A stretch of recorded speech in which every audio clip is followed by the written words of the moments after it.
The Block is making a tree change, and the official Block podcast is where we drill into the details. New episodes every Monday, thanks to Simonds, the great Australian builder. Subscribe wherever you get your podcasts. 9 podcasts. Good evening, everybody. There's a lot going on. Nothing timid about this. Oh, you haven't seen nothing yet? Here we go. Hello and welcome to the official Block podcast with me, Shelley Craft. From old to new, and not one, but two. A guest bedroom and a bathroom in just 7 days. 2 rooms in 1 week. For the second week in a row. It's no wonder the blockheads balked a bit. Is he joking? Jesus! They're in all sorts of trouble, bro. For the first time, we entered the new part of these massive country homes. And in the spirit of back-to-back symmetry, Tom and SJ snagged their second straight win with a tartan-clad room that made the judges swoon. This is their career after this, I'm not joking. A triumphant Tom and SJ are with me in a moment. Tom and Sarah Jane. Also on the podcast, the man from whose mind these contemporary country estates emerged. The lead architect on quite literally every single season of The Block in history, Julian Brenchley. Well, this has put a smile back on my face. Yeah. Make sure you tap the follow or subscribe button and never miss a moment of the official Block podcast thanks to Simonds Homes. Simonds, the great Australian builder. Tingling in my body. Guests and fish both stink after 3 days. That is a quote from Benjamin Franklin. Although guests might stink a little less after staying in the divine guest suites revealed this week. The talent here is phenomenal. It's back-to-back wins for Tom and Sarah Jane. Not that it came easy. Tom and SJ, welcome back to the Block podcast. Hey, Shelley. Thanks so much for having us. We're excited to be back, Shell. Oh my goodness. Congrats on the win. That was a big one. Not only did you produce a guest bedroom, but you decided you'd throw in a couple of extras for us as well. So obviously, you know, the Block isn't as hard for you as it is for everybody else on the season. Oh, yeah, we just breezed through it. It was a tough week. I think we got a little bit complacent with, you know, the existing house, and we thought, oh, beautiful. Maybe, I think it was, we had one more bedroom left We in there, did. and we thought, surely we're doing that next room. So we sort of started nutting things out for that room, and then bang, we got thrown in the pavilion. We thought, there's no way in hell we're working out there. It hasn't No. even got walls. No. But we got through it. So you never know what's coming up on the Block. You never know what Scotty's going to throw at you. And I think he must have realised you all assumed what the next room would be. But yes, to be in the new part of the house. Let's just do a bit of a recap. What was in that room when you took it over on Monday morning? There was the true core frame, external walls it. were up, and that was it. So we had to put the walls up. We had so much work to get done. We had to screed the bathroom, the powder room, and the bedroom. Yeah. So Lots of houses remove the powder room from their house plan, but I thought it was really important to have a separate toilet for your guests to go to, given that the living area for your guests would be in that new part, you know, where the kitchen and dining is. So I was like, oh, we're keeping that toilet, which Tom didn't originally want to do. But you made him. And he did it. Yeah. Yeah. He's like, no, it's going in the bedroom. I was like, no, it's not. It's staying. I'm glad it stayed. Yeah, thank you. It was this week that had some of our other contestants saying this is the hardest thing they have ever done. Do you agree with them? No. I went through childbirth, so I don't think it was the props not. hardest. I don't think it was the hardest thing we've ever done, because there was also a lot of fun in it while you were going through the tough times. So it was probably one of the most enjoyable things. Yeah, it's not the question for you two, actually, is No. it? Because you did have a ball the whole way through, it would seem.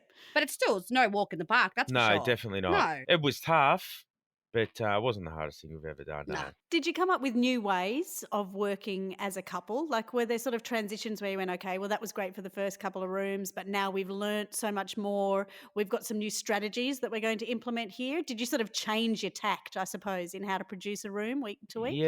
Yeah, I reckon we did. We got into a good routine of Sarah Jane knew what days she'd I do have to, shopping. you know, have ready for Monday, or what she had to have ready for Tuesday, and so forth. And Same with you with and your lists for doors and yeah, one like to we 10 knew what and- consults we would have on the Monday, so we kind of dreaded Mondays in the end, but they were busy days, and we knew how much of your day you lost to consults and planning because of those Mondays that got tougher and tougher, we got into a better routine of what our jobs were for the week. Yeah. Mhm. Organization's key on the block. It is. It is key to having a good time or an absolute nightmare. Mm. Does your life run like that with Cleo, your daughter? Are you quite particular about how things go, or are you a bit more fly by the seat of your pants in your normal day life? No, I'm a Virgo, so I'm pretty. Are you? Say no more. I love routine. I love organization. So she wakes up pretty much the same time every morning. We have a bottle. We have breakfast always at 8 o'clock, not before, not after. We like always lunch the same, nap time same. Like she always goes to bed at 7 o'clock on the dot. Like I like routine. So once we've figured out what that routine's going to be and how to be organized, I think it really made our experience heaps better. If only you could have passed on some of that advice to your fellow contestants, because I don't know, were you aware of how bad a week Encore and Sharon were having in this particular week? Did they share any of those thoughts with you, or are you watching it like everyone else going, wow, the wheels really fell off there? Well, I personally didn't know how much of a tough time they were having. You didn't know. You didn't. Not you to didn't the pick that up degree. from them telling us every time. Oh, I you didn't saw think them? to that degree. Like I didn't like even watching episode 1 and 2. I didn't think Sharon was in tears in episode 1 and 2. So they did tell us that they were having a tough time, but I didn't think they were having as tough a time as it showed. We didn't have that problem, but for them, they'll fish out of water. And on the block, we don't really get any assistance from the show in regards to planning and all No, but that. that's why you have builders. Yeah, they had Yeah. and they also had a very tough time with their builders too. So I don't know. I would hate to be in their position. Yeah, well, let's see how that plays out in the next couple of weeks. You guys have certainly found your stride. You've got that momentum happening. And of course, it all comes down to SJ's fabulous planning. And I would have to say that incredible wallpaper that you used this week, it was just divine.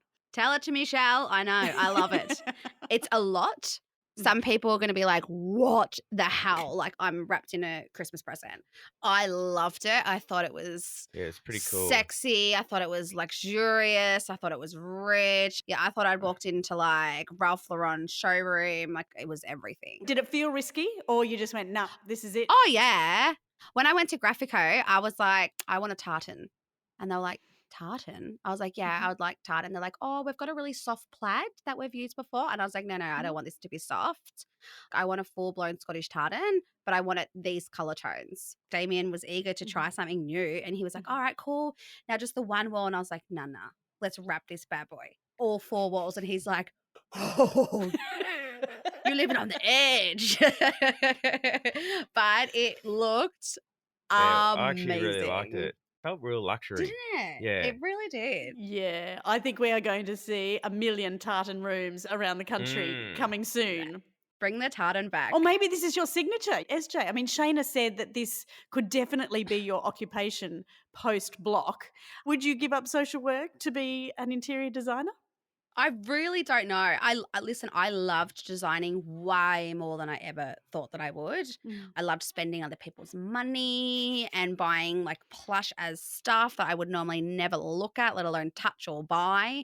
So I probably would, but I would have no idea where to start. Yeah, who knows? You're open to anything. Yeah, I'm definitely open. Who knows what my future holds? Your future is bright, no matter what it is you choose to do. And if you ever thought to move into this area, I know that Shayna, Neil and Darren would be there with open arms, ready to give you any advice you wanted. Oh, thanks.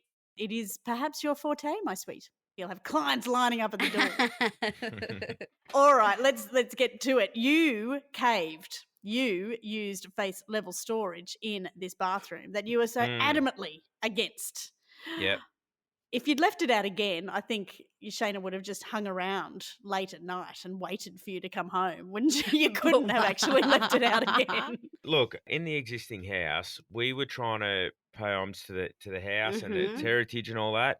Back in the 50s and that, there was no shaving 40s. cabinets. In my opinion, in Sarah Jane's opinion, we couldn't find anything that we really liked that was going to keep up with in our heritage style that we did. So we thought, let's go these cool heritage mirrors. Yeah, the brass with the tilt, like they reminded me of like the 40s, 50s, 60s. Those mirrors were sexy. I don't care if there was no storage in it. But then going into the new part of the house, we went sort of more modern farmhouse. So yeah, we could put one in. So we Yeah. just thought, you know what, we'll put the Shayna cabinet in and we'll keep her happy. There you go. Serious method in your madness. Yeah, for sure. But I was like, I'll we give were- it to her. There was no other mirrors I loved, so I was like, all right, we were we're modern. praised. Shayna was happy. Yeah, she gave us Yeah. an extra half a point for it. Imagine what she would have deducted if you had not. I know. And I eat humble pie when I'm in Reese choosing it. Like, I'm embarrassed. And Rachel's there and she's like, did you just order a shaving cabinet? And I'm like, don't look at me. Don't tell anybody. I was like, You know how we played that awesome game last week that I'm sure,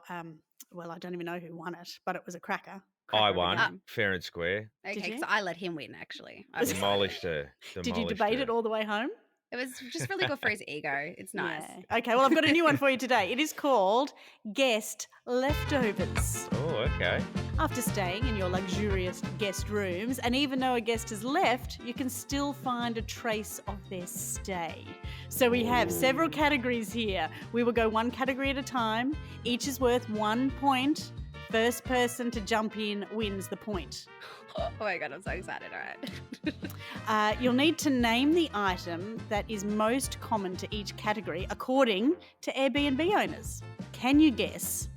This is question 1. The thing most commonly broken by guests. Mirrors. Oh, take another guess. I'm going to say the bed. Oh, yeah. Yeah.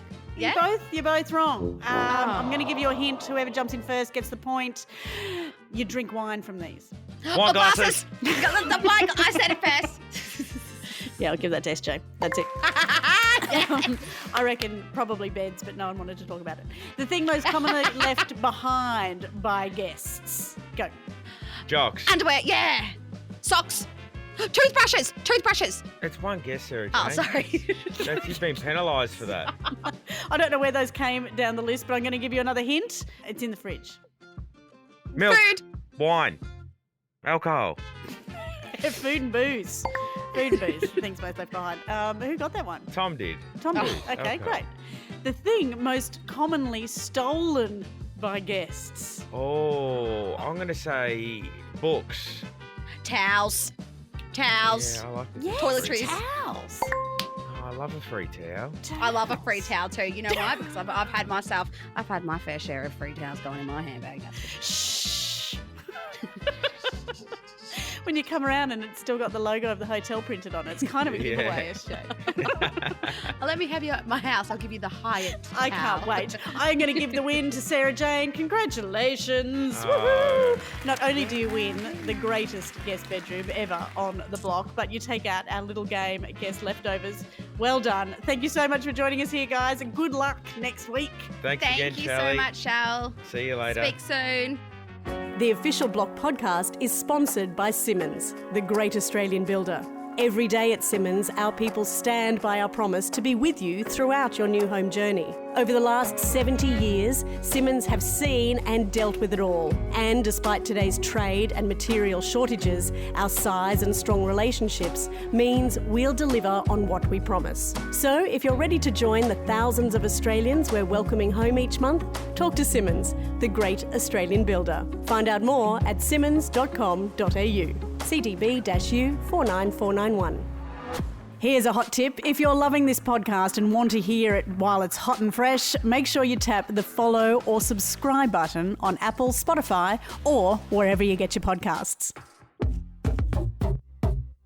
Award-winning architect, founder, principal of Brenchley Architects, and the creative mind behind every residential building of every season of the block ever, Julian Brenchley. It is so lovely to finally get to speak to you on the show. Well, I'm a little bit nervous after that introduction. Thank you very much. Oh, look, I wish we could go back to the very beginning, which of course was the Bondi Flats in 2003.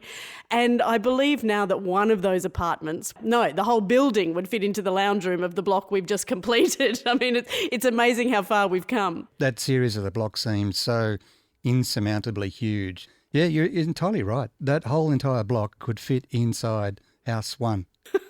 Isn't that madness? And the timelines were still the same, weren't they? It was a week to produce a room. That part of the format's never really changed. It hasn't. I mean, it was slightly faster in those days. We didn't have as many spaces, so we were looking at 7 to 8 weeks filming schedule. Mm-hmm. But even that's incredible because we had to fix these old ugly ducklings, if you like, and do the show at the same time. So we were sort of experimenting with the format we've got now, but albeit in a sort of smaller version. And I imagine those contestants way back then believed they were doing it just as tough as our contestants here in Series 18. Oh, without talking out of school, of course, there were hissy fits back in the day, not least of which with the crew.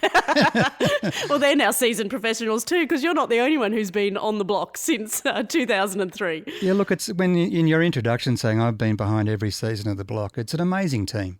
Executive producers, Julian and Juzzy, Dave Barber, and all the cameramen, crew, you guys, the stars behind the show as well. I mean, it's an amazing sort of team effort that makes it possible. Well, look, we're always very excited, somewhat scared when there's the mention of another series. How did you feel when Julian Cress came to you and said, look, mate, I'm thinking Macedon Ranges, I'm thinking 10 acres each? Did you say, you're kidding me, aren't you? Yeah, look, it's been a real ride with the block, experimenting over the years with the different housing typologies and locations. As you rightly say, we started off at Bondi Beach and then Manly Beach, then a few suburban sort of blocks all the way through to high-rise apartments in Melbourne. But to have it suggested that we were going to move to the country, it's the tree change. It had to happen. Mm-hmm. It's fabulous to be able to do it. And it's a real Australian story to be moving to the country, to have that thought of escape. I think there was a big motivation to look at how people were considering the future of housing, sort of more of a sustainability angle in terms of lifestyle. How do you maintain your lifestyle, in the workforce? And then how do you have the fresh air and the chickens running around at the same time? Like these are dreams we're talking about. And to be able to actually get these dreams sort of happening, underway, to realise them, it's been a real fantastic exercise just for me. I sort of sit at my desk, sucking my pencil, dreaming of walking around a paddock. To be able to actually do it, that's a lot of fun. Look, architecturally speaking, there's a couple of really broad themes this year. We've got contemporary versus country, which we'll get to in a second. But as you mentioned just then, that sustainability and resilience. What are those terms and what do they mean when you're going into building practice? They're fairly broad terms, probably a little bit sort of overused, possibly even in the wrong context generally. Sustainability really is about commencing some kind of undertaking whereby in the future it doesn't need external influence to keep going.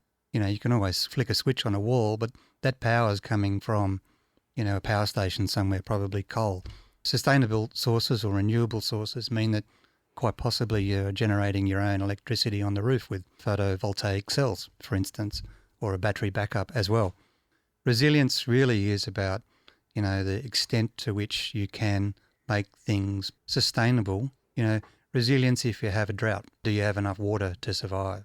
Resilience if the power grid goes, do you have enough electricity? So you can see the little nuance between resilience and sustainability. One plays to the other. We do talk a lot about resilience in the building industry, and we do talk a lot more about sustainability. Sustainability is probably an easier term to sort of grasp and quantify and look at the nuts and bolts. It becomes a compliance issue with energy ratings and whatnot. That's far easier to sort of grasp than the overarching concept of resilience. And I know you've always been very conscious of this, and perhaps we haven't really talked about it much in previous series, but the houses that we have built on the block that have been created, there's always been those levels of sustainability, and we've always been very conscious of our energy ratings. This year we're going for a 7-star energy rating. How is that measured? And I guess what's the difference between, say, 7 stars and 6 stars?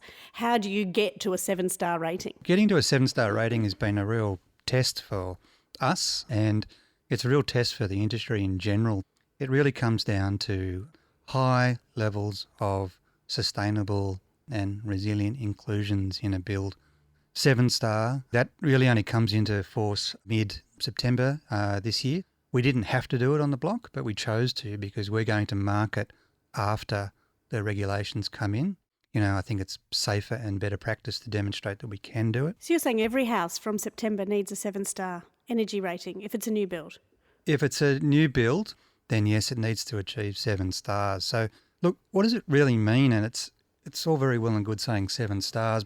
People just start thinking of stars that your kindergarten teacher might have given you and you just have to be good and you get it. It's a lot more than that, and it's a really detailed analysis of every kind of element of a building. It's not just that you've got solar panels on the roof. So in the past, 5 and 6 stars, you could probably get away with double glazing, extra insulation and maybe some draft proofing in the house. And no one really sort of focused a lot on, the electricity generation. Did you have rainwater tanks, all these things. And we've really had to sort of concentrate on pretty much everything. Like technically speaking, in the new builds, the couples are in those new pavilions now. They are literally a building within a building. They're that much high tech going into it with the insulation and the sarking and the creation of the floors to the wall junctions to the ceilings and the roof structure itself. They're all what we call discontinuous or thermally broken structures. So heat can't transfer from one skin to the outer skin or vice versa in summer. Every part of the build has to be taped so there's no drafts. That has to be analysed and properly thought about for the 7-star rating, as do window sizes and window locations and skylights. And look, OMG, I mean, far out, the amount of changes we did on the block in the last minute with those old houses and the couples shuffling skylights and windows and you can't every 5 do seconds. that. You can't just do that. Well, we saw that in one of the episodes, didn't we? That Tom and Sarah Jane's window couldn't move by even 30 centimetres because that would affect their 7-star rating. Well, it did in that particular instance. And look, believe me, we really bent over backwards to help them, all the contestants, not just Tom and Sarah Jane, but there's a bunch of opportunities in there that have to be realised in terms of the sustainability and resilience that we're building in. And look, just to go back to first principles, back in 2003, I mean, Julian, Cress and I sat around and said, well, what are we doing here? Like, what is this block? It's a TV show. We're going to make a living and, feed our children, but it's actually a legacy for the future that we're creating. I've heard amazing stories of tours of people that are going around on a bus in Melbourne doing tours of past blocks. Like, it's extraordinary with a tour guide talking about what it is that we've achieved over the years. And, if we can really cut to it, using these tools of sustainability and resilience, using the online tools, should be seen as a bonus for the future. Look, move over Ramsay Street. You've got your block tour around Melbourne. That might be a little off-season career for me, cruising around talking about a past series. And we have seen it before, obviously, the marriage between original homes and the extensions that you have created. And that sort of, if we weren't taking over a building like the Glass House, we have always tried to work within that balance of old and new. I call them the mullet houses. You've got heritage up the front and party down the back. But of course, Gisborne, or our Tree Change series, has taken that next level as well. And now it's all about that marriage between country and contemporary. And I know the contestants have battled with this from day one. How country do we go? How contemporary are we allowed to go? Where do we mix the two? And every contestant has taken that in a different direction. Which sort of angle are you enjoying, and which house so far is playing well to that now that we have moved into the new part of the homes? You've seen it when people sort of take an old house and create a dog's breakfast out of it. You really don't have to do a lot of new things in an old house to make it quite extraordinary.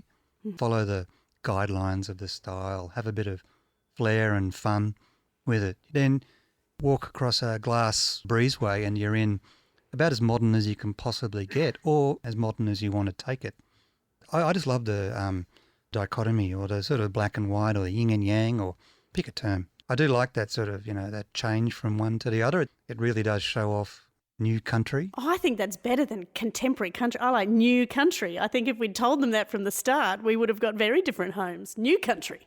Yeah, well, quite possibly. And look, I'm all up for, as I'm saying, go as twee as you want in the old houses. I think it's more fun, the better. The more it looks like a bric-a-brac store, the better. That's fun. That's got character. That's got everything you need. And if you've done it really well, layer upon layer upon layer, you can walk away from it in the new build and just start afresh. And that's kind of what I was hoping would happen. I don't really think I saw it that successfully in most of the houses, and I'm really liking what Tom and Sarah Jane are doing, to be honest. But look, I'll leave it up for debate. I think the old should stay old and the new should stay new. I don't think trying to add one to the other, it waters down the message, waters down the opportunities. and waters down what they've got to play with in the first place. We're going to see some really interesting takes on new country. The message gets sort of a bit sort of amorphous across some of the contestants' interpretation. Don't get me wrong, I'm genuinely excited about what they do and how they interpret kind of the spaces that we're sort of giving them or gifting them. There's a lot of surprises that have been given to us already and more to come. Mm-hmm. And I think you'd find the same with the judges and the comments that have been given to the contestants so far. It always leaves that little, question mark in their minds. Are we doing the right thing? Is this the right direction? But look, that's the beauty of the blog, and that's the fun that we have every single series. And this year we've also got Scotty's house. And I guess that is, a lesson in design for all of us there. What he's going to create and what he and Sarah from the Block Shop are going to put together is another level altogether. Having Scotty's house in the mix is fantastic. He's having fun in that old house. He really is. And that's probably a little bit truer to what I was mentioning about the layer on layer concept, drawing out the heritage of the house and not leaving anything behind. Like, it's fabulous. It's got to have mod cons, of course, don't get me wrong. But yeah, we're not talking the composting toilet or the outhouse here, are we? Not quite that far. Look, probably not upside down horseshoes on the walls or anything, but, I think the concept of what they're doing and how they're playing, they're having a lot of fun interpreting this new country, modern country, new rural, I think is the buzzword, and it's extraordinary. And I think the difference here is I believe Scotty is building this house for himself, whereas our contestants are definitely building their houses to go to market. Who do you think is going to buy these properties? And are they going to be the people who actually live there, or are we going to have a bunch of investors that are putting these up as holiday rentals? Yeah, well, there's the crystal ball. I've been polishing that for years, Ellie. Just to go to your point, I mean, it seems like Scotty is renovating a house for himself. Well, he's probably in a classic place in the market. He would quite legitimately live on a 10-acre block, probably have horses, and have to be in town in an hour to sit in a chair, not unlike this, and do a podcast. He's got grown-up children that come and go like boomerangs. He's layering spaces so they could be slashies, they could be guest bedrooms, they could be offices, they could be walk-in wardrobes when the kid leaves, all that stuff. He could tick every box of who the actual market is. The contestants, as you rightly point out, have to sell these things. I suspect that there is going to be huge demand for the kind of product that we're creating up there, 10-acre lots with big houses.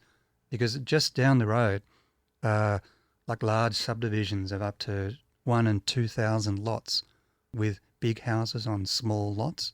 So, we're creating something that's quite different. It's almost the antithesis. It's still only an hour from the CBD of Melbourne.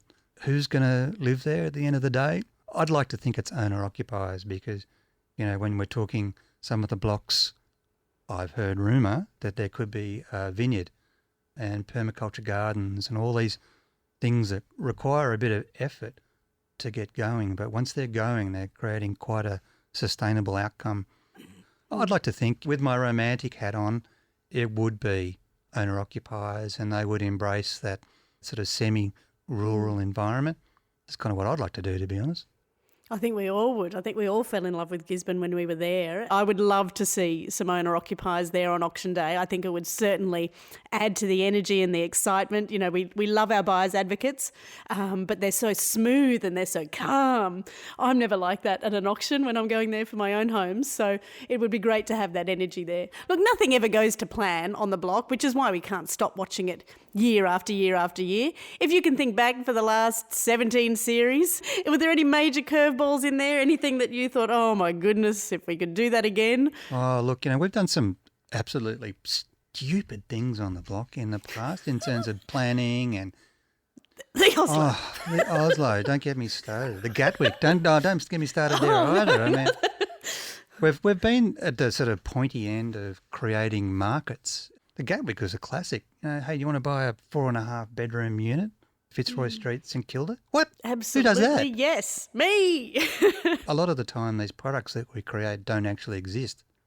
So, it's very hard to find comparables and make sales and do all that sort of due diligence and get all the sales metrics worked out and all the sort of technical mumbo-jumbo behind the scenes. We do really create a rod for our own back quite often, thinking up what we'd like to do. But as you say, for mistakes or crazy things, I don't think we tried hard enough for Commercial Road with the steel structure on top. For anyone in the know, and I'll let you in on a little secret, that steel structure on the top of that building is actually the shape of the Millennium Falcon from Star Wars. No. The octagon, the bloctagon. The bloctagon, exactly. So if you give me the benefit of the doubt, that steel frame on the top is the same floor plan as the Millennium Falcon. Doesn't have the curves because I lost that battle at council. They thought it was a bit naff. But, I don't think the force was very strong with that one. We are going to put that up on our Instagram for sure. The bloctagon. Oh, my goodness. The Millennium Falcon in disguise. Yeah, Jules Cress and I grew up, sneaking out of the house and catching a train over to Hoyts in town and watching the Star Wars without our parents' knowledge. I can safely attest that I was dragged out of Star Wars halfway through, so I've seen it probably about 2,500 times because I got dragged out. But we were great fans. That was a lot of fun. What's life without a sense of humour? And we have a lot of fun with these things and a lot of fun with you guys, more to the point. We sure do. And look, you have created a legacy in the building industry with all of the designs and buildings you've done, not just for the block, but of course over your career. We are so thrilled that you are still part of the team, and I'm really honoured to work with you, Julian. It's always an absolute pleasure and a real learning curve for me in building practice year on year. So thank you very, very much. Can't wait to see what the contestants do with the rest of your buildings this season.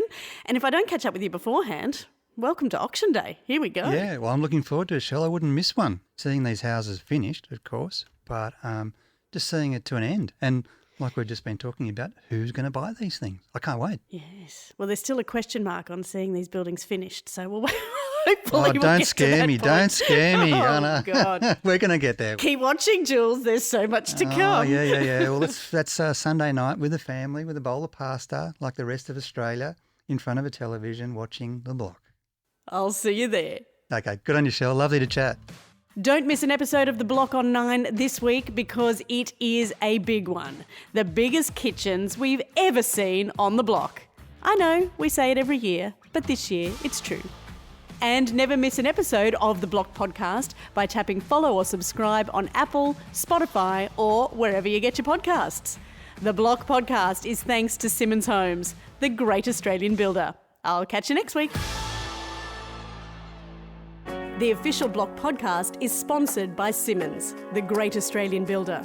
Every day at Simonds, our people stand by our promise to be with you throughout your new home journey. Over the last 70 years, Simonds have seen and dealt with it all. And despite today's trade and material shortages, our size and strong relationships means we'll deliver on what we promise. So if you're ready to join the thousands of Australians we're welcoming home each month, talk to Simonds, the great Australian builder. Find out more at simonds.com.au. CDB-U 49491.